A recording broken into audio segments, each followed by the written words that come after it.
Selamat siang pemirsa, kembali lagi bersama saya Sekar Ajeng dalam acara Gazetteer News. Sudah 1 tahun lebih lamanya, guru dan murid melakukan pembelajaran jarak jauh sampai pada akhirnya Menteri Pendidikan Kebudayaan, Riset dan Teknologi Nadiem Makarim telah memberikan izin kepada sekolah yang telah melakukan vaksinasi guru dan murid untuk melaksanakan pembelajaran tatap muka terbatas. Baik, untuk melihat bagaimana kondisi dan situasi di lapangan, sudah ada rekan kami, Aisyah Atira yang akan melaporkan. Silakan rekan Aisyah, apakah sudah terhubung? Baik, terima kasih Sekar. Pemirsa, saya Aisyah Atira yang saat ini tengah berada di SMA Islam Al-Azhar 8 Kota Bekasi. Perlu diketahui bahwa SMA Islam Al-Azhar 8 Kota Bekasi ini sudah melaksanakan pembelajaran tatap muka terbatas dengan kapasitas 50%.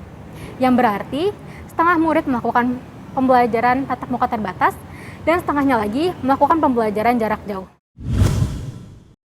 Dengan adanya sistem pembelajaran terbaru, bukan hanya murid yang merasakan perubahan yang besar, tetapi guru sebagai pengajar pun juga tentu merasakannya. Pembelajaran dengan sistem daring merupakan sebuah tantangan baru bagi tenaga pendidik.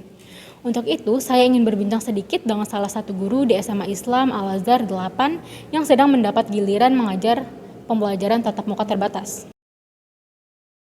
Selamat siang Pak, dengan Bapak siapa? Ya, selamat siang. Saya Asep Dadan Kurniawan. Pak Asep, kalau boleh tahu Pak Asep ini mengajar pelajaran apa ya Pak? Saya diamanahkan untuk mengajar sejarah Indonesia di kelas 11 dan sejarah peminatan di kelas 10.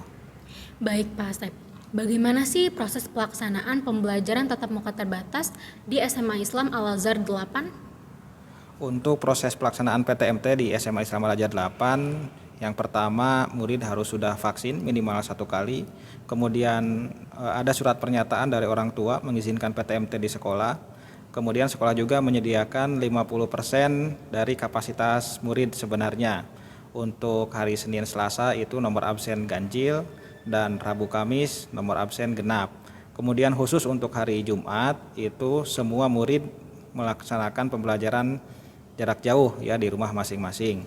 Kemudian ada syarat-syarat khusus ketika melaksanakan PTMT di sekolah. Yang pertama mengisi aplikasi self-assessment, kemudian memastikan kondisi fisik dalam keadaan sehat, kemudian ada scan peduli lindungi di lobi masuk, kemudian cek suhu juga oleh security, kemudian murid diwajibkan untuk membawa masker ganti, kemudian hand sanitizer dan makanan sendiri karena selama PTMT kantin ditutup. Apakah pembelajaran tatap muka terbatas dan pembelajaran jarak jauh dilakukan secara bersamaan ini efektif menurut Bapak? Ya, saya pribadi menilai ini adalah cara yang paling efektif karena pembelajaran di SMA Islam Al-Azhar 8 ini sudah menggunakan pembelajaran abad 21, yaitu dengan menggunakan keterampilan 4C, critical thinking, collaboration, communication, creativity, kemudian sudah mengaplikasikan ICT TPEC. ICT Information Communication Technology, TPEC-nya Technological, Pedagogical, and Content Knowledge. Ya, terima kasih Pak Asep sudah berkenan menjawab pertanyaan terkait PTMT dan PJJ. Saat ini saya sedang bersama dengan salah satu murid SMA Islam Al-Azhar 8 yang sedang mendapat giliran untuk melakukan pembelajaran tatap muka terbatas. Halo, selamat siang, dengan Mbak siapa? Dengan Ingrid. Baik, Mbak Ingrid. Bagaimana sih perasaan Mbak Ingrid saat belajar di masa pandemi dengan 2 metode, yaitu metode pembelajaran tatap muka terbatas dan pembelajaran jarak jauh? Untuk Mbak Ingrid sendiri lebih nyaman menggunakan metode yang mana? Kalau saya pribadi sih lebih nyaman dengan metode PTMT karena pembelajarannya mudah dipahami. Selain itu, kalau saya merasa kesulitan dengan materi-materinya, bisa saya tanyakan langsung kepada guru-guru. Saya juga senang karena bisa bertemu teman-teman di sekolah. Kalau saya boleh tahu, bagaimana sih cara Mbak Ingrid mengatasi perubahan pola belajar di masa pandemi ini? Jujur, awalnya saya merasa kesulitan dengan pola belajar yang baru. Apalagi semuanya serba daring, seperti tugas sampai juga ujian.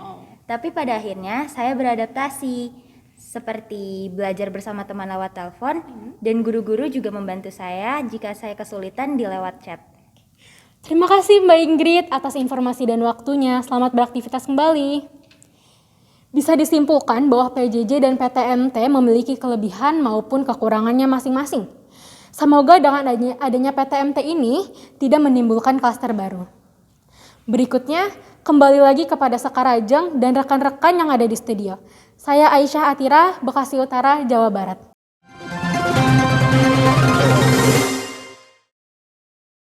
Terima kasih kepada Aisyah Atira. Usai sudah rangkaian berita untuk hari ini, saya Sekar Ajeng dan rekan-rekan pamit undur diri dan sampai jumpa.